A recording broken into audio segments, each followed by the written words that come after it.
Bonjour et bienvenue dans la suite de ce cours sur la plante domestiquée en terminale scientifique. Si les techniques antiques vues dans la vidéo précédente ont permis de domestiquer les plantes et de les transformer, cela a pris des générations entières. Nous allons voir comment des techniques modernes permettent des changements plus rapides et plus précis au sein des espèces cultivées. Les techniques de diversification des espèces cultivées sont notamment les croisements qui permettent de changer la biodiversité de nos espèces cultivées en combinant les caractéristiques des pommes par exemple. Les pommes que vous voyez ici sont tavelées, elles ont été attaquées par un champignon qui fait ses taches noires à leur surface. Elles ne sont pas franchement vendables et il faudrait les traiter 20 fois par an avec des fongicides pour qu'elles ne présentent pas ces tavelures à leur surface. Pour autant, certaines pommes peuvent présenter des caractéristiques élites, comme une bonne productivité, un aspect qui serait très vendeur si elles n'étaient pas tavelées, de bonne qualité gustative ou encore une bonne conservation. On souhaite donc produire des pommes élites résistantes à cette tavelure, c'est la variété Ariane. Pour cela, on croise plusieurs fois une variété élite sensible à la tavelure et une variété sauvage qui possède naturellement la résistance à cette tavelure.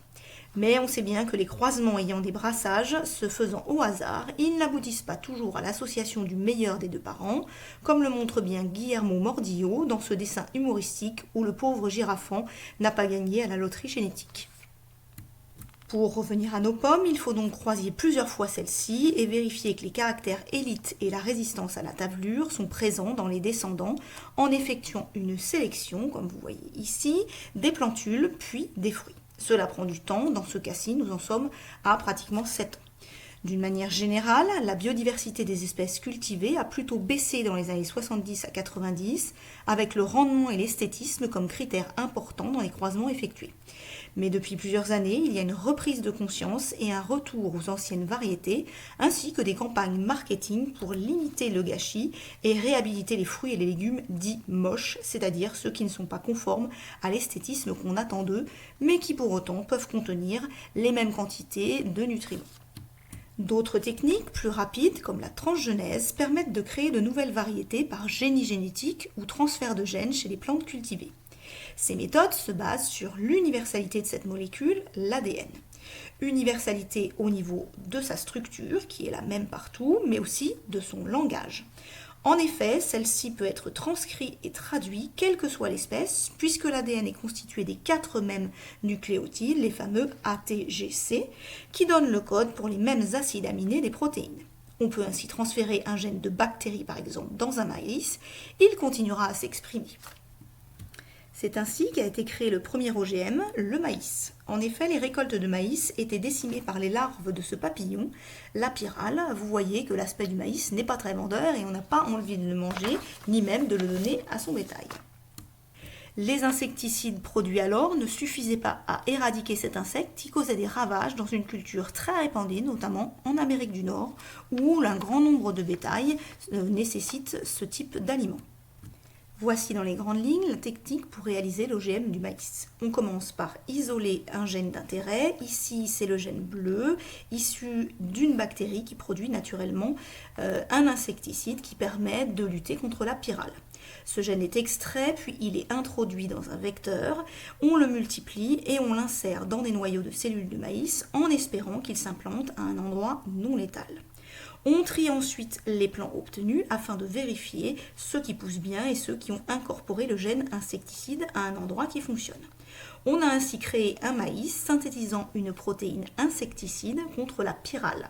Les créateurs mettent l'accent sur le fait que ce maïs a un meilleur rendement sans besoin de pesticides, ce qui est un avantage.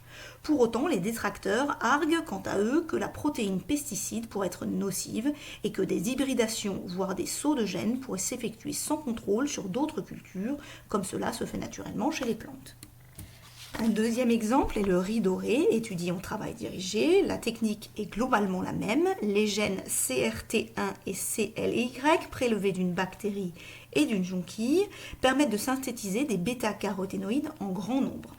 Ils sont prélevés, ces gènes, puis introduits dans les cellules embryonnaires de riz.